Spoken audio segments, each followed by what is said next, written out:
대한민국이 세계 군사무기 시장의 판도를 뒤흔들고 있습니다. 불과 몇 년 전까지만 해도 한국은 단순히 미국과 유럽의 뒤를 쫓는 후발주자에 불과했습니다. 그러나 이제 상황은 완전히 달라졌습니다. 한국은 KF-21 전투기를 통해 4.5세대를 뛰어넘어 6세대 전투기 경쟁에 전면에 나섰습니다. 특히 최근 열린 파리 에어쇼 2025는 세계가 한국을 바라보는 시각을 극적으로 바꾸어 놓았습니다. 단순한 모형 전시가 아닌 실제 전투기, 무인기, 그리고 유무인 복합체계 시연까지 공개되면서 6세대 전투기의 핵심은 단순한 스텔스 성능이나 기동성이 아닙니다. 그것은 바로 유무인 복합작전 체계입니다. 기존 전투기가 혼자서 적진에 돌입했다면 이제는 수십 대의 무인기가 지휘기를 중심으로 날개처럼 움직이며 전장을 장악합니다. KF-21은 이 구도의 중심에서 지휘관 역할을 맡고 무인기들은 방패, 창, 정찰병, 전자전 플랫폼으로 변신합니다. 이는 적군 입장에서 전혀 대응이 불가능한 새로운 전쟁 양식을 의미합니다. 미국이나 중국이 이 구조를 구상하는 동안 한국은 실제 시험과 시연을 통해 현실화하고 있다는 점에서 전 세계를 압도하고 있습니다. KF-21의 설계 철학은 미래를 향해 있습니다. 단순히 당장의 임무 수행이 아니라 향후 20년, 30년 뒤 전장의 변화를 예상하고 구조와 소프트웨어를 준비했습니다. 그 결과 KF-21은 겉으로 보기엔 5세대 전투기 같지만 내부는 언제든 6세대 전투기로 업그레이드가 가능한 모듈식 플랫폼입니다. 무인 편대 제어, 인공지능 파일럿, 차세대 스텔스 기술, 위성 기반 네트워크까지 탑재할 여유와 인터페이스를 이미 마련해 두었습니다. 이런 구조는 한국만의 독창적인 전략에서 비롯됩니다. 한국은 막대한 인구나 천문학적 국방 예산을 가진 미국, 중국과는 다릅니다. 대신 빠른 의사결정, 뛰어난 IT 인프라, 그리고 현장에서 바로 적용 가능한 실행력을 무기로 삼았습니다. 그 결과 4세대에서 5세대로의 전환조차 늦어지는 다른 나라들과 달리 한국은 이미 6세대 전투기 경쟁에 발을 들여놓았습니다. 이 과정에서 가장 주목할 점은 속도입니다. 세계 주요 국가들이 엔진, 레이더, 소프트웨어에서 벽에 가로막혀 있을 때 한국은 카이와 국내 방산 기업들이 손을 잡고 인공지능 전투 제어 알고리즘을 완성했습니다. 모의 훈련에서 AI 파일럿이 인간 조종사를 이기는 장면은 세계 전문가들을 경악시켰습니다. 단순한 기술 시연이 아니라 실전에서 적용 가능한 수준까지 단기간에 끌어올린 실행력이 한국의 진짜 힘입니다. 이처럼 KF-21은 단순한 전투기 이상의 의미를 지닙니다. 그것은 한국이 자주 국방의 의지와 기술력으로 세계 최전선에 합류했음을 보여주는 상징이며 앞으로 전 세계 군사 패권의 흐름을 재편할 새로운 기준이 될 수 있다는 강력한 신호입니다. 이제 세계는 더 이상 한국을 무시할 수 없게 되었습니다. 한국의 방위산업 현장은 지금 그야말로 혁명의 중심에 서 있습니다. 과거에는 단순히 선진국의 기술을 따라잡는 수준에 머물렀다면 이제는 전혀 다른 방식으로 판을 흔들고 있습니다. 2025 파리 에어쇼 현장에서 공개된 한국 항공우주산업의 전시부스는 단순한 무기 전시가 아니었습니다. KF-21, FA-50 같은 현재 전투기와 함께 미래의 무인 전투 드론, 이른 바육합불이라 불리는 새로운 개념까지 공개되었고 이 모든 것을 하나의 실시간 네트워크로 묶는 통합 작전 체계가 시연되었습니다.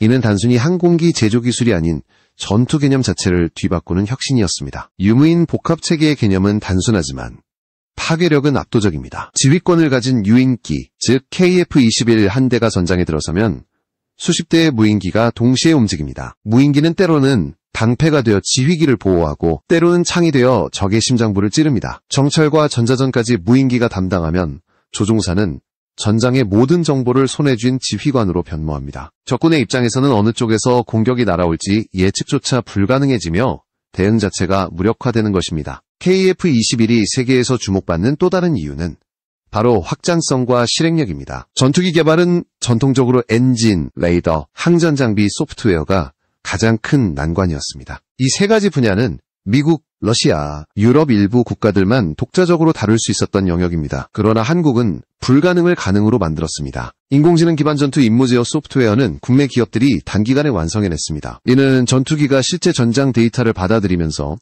실시간으로 전략을 바꾸고 조종사의 성향에 맞춰 최적의 전술을 선택하는 수준으로 진화했습니다. 심지어 시뮬레이션에서는 AI 조종사가 인간 베테랑 파일럿을 연이어 꺾는 장면까지 연출되었습니다. 이 결과는 한국은 지상에서 전투기를 제어하는 인공지능 통제센터, 인공위성 기반 초연결 통신 시스템까지 동시에 실험하고 있으며 이는 공중, 지상, 우주를 실시간으로 묶는 초연결 전투 환경을 구축하고 있음을 의미합니다. 바로 이 점이 한국을 6세대 전투기 경쟁의 최전선으로 끌어올리고 있는 것입니다. 계획된 혁신보다 더 무서운 것은 우연한 돌파구입니다. 우리 기술진은 무인기 AI를 연구하다가 우연히 급작스러운 기상변화에 완벽히 대응하는 새로운 알고리즘을 발견했습니다. 본래 무인기에 적용할 기술이었지만 유인기에도 적용되면서 전체 전투 체계가 한 단계 업그레이드 되었습니다. 이런 돌발 혁신이야말로 한국 항공우주 산업의 저력을 보여주는 대표적 사례입니다. 세계가 예상하지 못한 속도로 전혀 새로운 방식으로 한국은 전투기의 개념 자체를 바꿔가고 있는 것입니다. 세계 각국이 아직도 5세대 전투기의 완성을 두고 허덕이고 있을 때 한국은 전혀 다른 접근으로 판을 흔들고 있습니다. 미국은 보잉과 함께 NGAD 프로그램을 밀어붙이며 차세대 전투기 F-47 개발에 수십조 원을 투입하고 있습니다. 중국은 젠20 이후 또 다른 차세대 전투기를 기습적으로 공개하며 미국을 자극했고 결국 미국은 2030년대 중반 실전 배치를 목표로 서둘러 움직이고 있습니다. 유럽도 예외는 아닙니다. 영국과 일본이 주도하는 GCAP, 프랑스와 독일이 추진하는 FCAS가 경쟁 구도로 진행되고 있지만 이해관계 충돌과 예산 문제로 개발이 수년 이상 지연될 가능성이 높습니다. 이처럼 강대국들이 막대한 자원을 투입하고도 헤매고 있는 이유는 간단합니다. 기술의 벽과 정치적 이해관계가 발목을 잡고 있기 때문입니다. 하지만 한국은 달랐습니다. 핵심 기술을 전부 국산화하는 것이 가장 이상적이지만 현실적인 벽을 인정하고 필요하다면 최고의 파트너와 협력하는 전략을 선택했습니다. 실제로 엔진 일부와 AI 소프트웨어는 미국, 유럽, 이스라엘과 공동 연구를 진행하며 속도를 높였습니다. 기술 유출 우려가 있음에도 불구하고 한국의 장점은 빠른 적용과 뛰어난 가격 경쟁력에 있었습니다. 결국 세계 시장에서 한국은 독자 노선과 협력 전략을 동시에 구사하는 유연성으로 평가받고 있습니다. 방산 전문가들은 바로 이 점이 한국이 단기간에 6세대 전투기 대열에 합류할 수 있는 가장 큰 이유라고 분석합니다. 막대한 예산이 아니라 기민한 의사결정과 IT 강국의 기술력, 그리고 현장에서 곧바로 실전화를 이루는 실행력이 한국의 무기라는 것입니다. 실제로 20세기 후반 공중 패권을 장악했던 미국 역시 같은 방식으로 성공을 거두었습니다. F-15와 F-16이 단순히 뛰어난 성능 때문만이 아니라 시대를 앞서 내다본 개발과 빠른 실행력 덕분에 하늘을 장악할 수 있었던 것입니다. 지금 한국은 같은 길을 걷고 있습니다. 세계는 여전히 5세대를 정립하는 데 몰두하는 사이 한국은 이미 6세대의 문을 두드리고 있습니다. 게다가 한국은 단순히 기술만 확보한 것이 아닙니다. 실전 데이터를 바탕으로 한 AI 알고리즘의 빠른 진화, 인공위성 기반의 초연결, 네트워크, 그리고 유무인 복합체계를 결합하면서 공중, 지상, 우주를 통합한 새로운 개념의 전장을 현실화하고 있습니다. 계획된 혁신을 넘어 우연한 발견까지 빠르게 흡수하는 이 실행력이야말로 한국을 전 세계 방산 시장의 돌풍으로 만들고 있는 결정적 이유입니다. 세계 군사 전문가들은 이제 KF-21을 단순히 5세대 전투기가 아닌 6세대 전투기로 가는 교두보, 나아가 새로운 전투기 패러다임의 시험대라고 부르고 있습니다. 이 흐름 속에서 한국은 단순한 추격자가 아니라 새로운 기준을 제시하는 선도자로 자리매김하고 있습니다. 그러나 한국의 눈부신 전진과 달리 인도네시아의 행보는 의문투성이었습니다. 당초 KF-21 공동개발에 참여하며 시제기를 받을 첫 해외 파트너로 주목받았던 인도네시아는 약속을 지키지 않았습니다. 분담금을 제때 납부하지 않으면서 한국과의 신뢰를 잃었고 결국 한국 언론과 전문가들은 KF-21 시제기이 결국 못 가져간다라는 냉혹한 평가를 내렸습니다. 하지만 사태는 여기서 끝나지 않았습니다. 최근 인도네시아는 뒤늦게 분담금 일부를 납부하며 시제 5기 확보를 다시 추진하고 있는 것으로 알려졌습니다. 인도네시아가 이처럼 움직인 배경에는 국내 정치, 사회적 위기가 자리하고 있습니다. 국회의원들의 과도한 주택수당과 각종 특혜가 드러나면서 전국적으로 반정부 시위가 폭발했습니다. 실업률 급등과 경기 침체 속에 국회의원들이 한 달에 수천만 루피아의 수당을 챙긴다는 사실이 밝혀지자 국민 분노는 걷잡을 수 없이 확산되었습니다. 심지어 의회 건물 방화와 사망자 발생까지 이어지며 전국이 극도로 불안정해졌습니다. 이런 상황 속에서도 인도네시아 정부가 900억 원 규모의 KF-21 분담금을 납부한 것은 극히 이례적인 결정으로 평가됩니다. 현재까지 인도네시아가 납부한 금액은 총 530억 원 수준으로 남은 일 500억 원만 완납하면 CJ-5호기를 인수할 수 있는 상황입니다. 그러나 문제는 한국이 이 제안을 곧이곧대로 받아들일 수 없다는 점입니다. 인도네시아는 과거에도 잠수함 계약금을 지불하지 않아 신뢰를 무너뜨린 전력이 있습니다. 또한 KF-21 사업 참여 도중 중국, 터키 전투기 도입을 타진하며 협력 의지를 흔들어 왔습니다. 이런 행보 때문에 한국은 인도네시아를 바라보는 시선이 싸늘해질 수밖에 없습니다. 실제로 인도네시아는 최근 터키의 칸 전투기 42대를 10조 원 규모로 구매 계약했지만 이는 아직 시제기 비행이 2차례에 불과한 개발 초기 단계의 기종입니다. 전문가들은 이 계약이 군사적 판단보다는 정치적 고려에 따른 선택이라고 분석합니다. 반면 KF-21은 이미 10년 넘게 개발이 이어져 왔고 UAE와 폴란드 등 여러 국가가 도입을 준비하며 신뢰성을 확보했습니다. 인도네시아 입장에서는 한국에 목을 매지 않을 수 없는 형국이지만 이제 한국은 더 이상 인도네시아의 변덕을 감당할 이유가 없습니다. 이 와중에 인도네시아는 다시 잠수함 사업과 탄약 계약으로 한국에 접근하고 있습니다. 하지만 한국 방위 산업은 이미 세계 시장에서 대기줄이 생길 정도로 인기가 높아졌습니다. 아시아뉴스 네트워크는 한국과 인도네시아의 신뢰는 이미 손상되었다며 한국이 중동이나 유럽 등 다른 파트너를 찾을 가능성이 높다고 보도했습니다. 인도네시아가 다시 문을 두드리고 있지만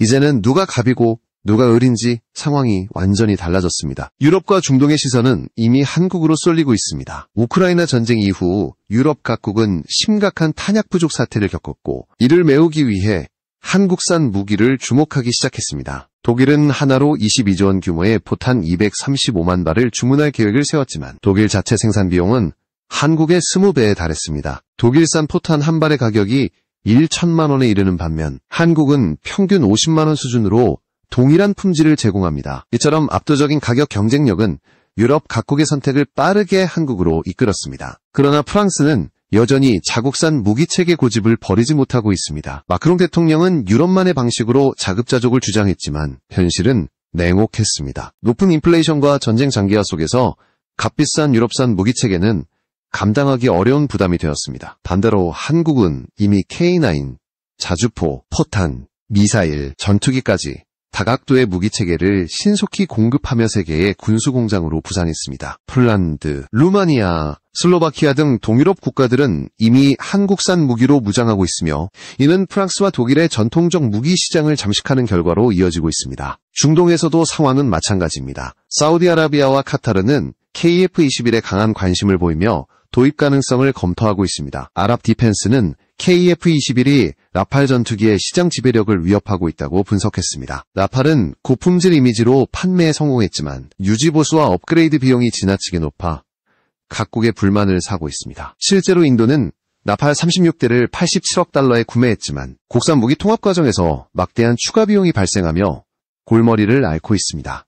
이와 대조적으로 KF-21은 개방형 아키텍처 설계로 무기 통합과 업그레이드가 훨씬 유연해 운영국가의 재정 부담을 크게 줄여줍니다. 세계 언론은 KF-21 을비용 효율성과 성능을 동시에 잡은 기체로 평가하고 있습니다. 단기적 이익에 집착한 프랑스의 전략과 달리 한국은 장기적인 신뢰와 기술 공유, 가격 경쟁력으로 고객을 확보하고 있습니다. 이런 구조 속에서 KF-21은 단순히 한국의 차세대 전투기가 아니라 글로벌 시장에서 라팔과 F-35를 위협하는 새로운 강자로 떠올랐습니다. 이미 사우디, 말레이시아, 필리핀 등에서 판매 협상이 진행 중이며 한국 방산업체들은 북남아시아, 중남미, 유럽까지 주요 수출 시장을 정조준하고 있습니다. 국제 군용기 시장에 진입한 지 불과 10년 남짓한 한국이 이제는 200대 이상을 수출한 기록을 세우며 전 세계 7개국의 자국산 항공기를 운용하게 만들었습니다. 이 흐름의 정점에 KF-21이 있습니다. 전문가들은 최소 300에서 400대의 해외 수출이 가능할 것이라고 전망하며 이는 대한민국을 진정한 글로벌 방산 강국의 위치로 끌어올릴 것입니다. 이제 시선은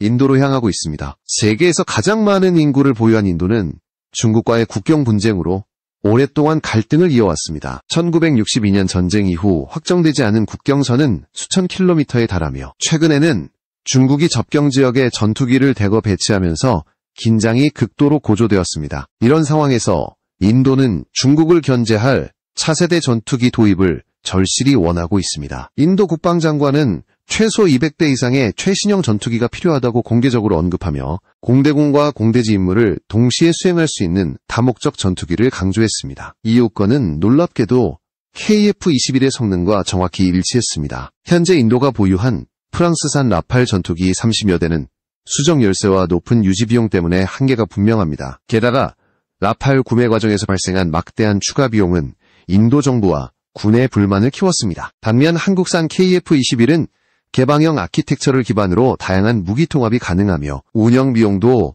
훨씬 저렴합니다. 인도 공군 참모총장은 국내산 무기가 아무리 많아도 적의 위협에 대응하지 못하면 무기로서 가치가 없다고 말하며 성능과 신뢰성이 입증된 무기만이 필요하다고 강조했습니다. 이는 곧 KF-21 도입을 위한 명확한 메시지로 해석되었습니다. 실제로 인도는 이미 한국산 K9 자주포를 도입해 운용하며 그 성능과 유지보수 체계를 직접 경험했습니다. 중국 접경 지역에 배치된 K9 자주포는 인도군의 전력 보강에 큰 기여를 했고 이로 인해 한국 무기에 대한 신뢰가 급상승했습니다. 중국 언론마저 인도가 KF-21을 도입할 가능성을 보도하며 경계심을 드러낼 정도로 상황은 달라졌습니다. 인도가 한국을 가장 신뢰하는 파트너로 인정한 순간 KF-21은 단순한 수출 후보를 넘어 인도의 전략적 선택지로 자리 잡게 된 것입니다. 아랍권 군사 매체 역시 KF-21의 수출 가능성을 높게 평가했습니다. 사우디, 필리핀, 말레이시아 등도 도입을 적극 검토 중이며 KF-21은 이제 라팔과 F-35의 아성을 위협하는 새로운 다크호스로 떠올랐습니다. 전문가들은 KF-21이 해외 시장에서 최소 300에서 400대의 수출 잠재력을 가진다고 분석합니다. 이는 단순한 수치가 아니라 한국 방위산업이 세계 무기시장의 중심으로 도약하고 있음을 보여주는 신호입니다. 대한민국은 자주 국방을 향한 강한 의지와 빠른 기술 발전으로 누구도 예상하지 못한 성과를 만들어냈습니다. KF-21은 더 이상 시험 단계의 기체가 아니라 이미 실전 투입을 앞둔 전투기입니다. 그리고 그 내부는 언제든 6세대로 변신할 수 있는 모듈식 플랫폼입니다. 전 세계가 아직도 5세대의 완성을 고민하는 사이 한국은 6세대의 문을 열고 있습니다. 이제 세계는 KF-21을 통해 한국이 제시하는 새로운 전투기 패러다임을 직시하게 될 것입니다. 결국 KF-21은 단순히 한국의 전투기가 아니라 글로벌 군사 패권을 재편할 새로운 기준점입니다. 기술력, 가격 경쟁력, 신뢰성, 그리고 무엇보다 빠른 실행력으로 무장한 한국은 더 이상 추격자가 아닌 선도자입니다. 인도, 사우디, 유럽, 필리핀 등 수많은 국가들이 한국의 문을 두드리는 지금 KF-21은 세계 군사사의 새로운 장을 열고 있습니다.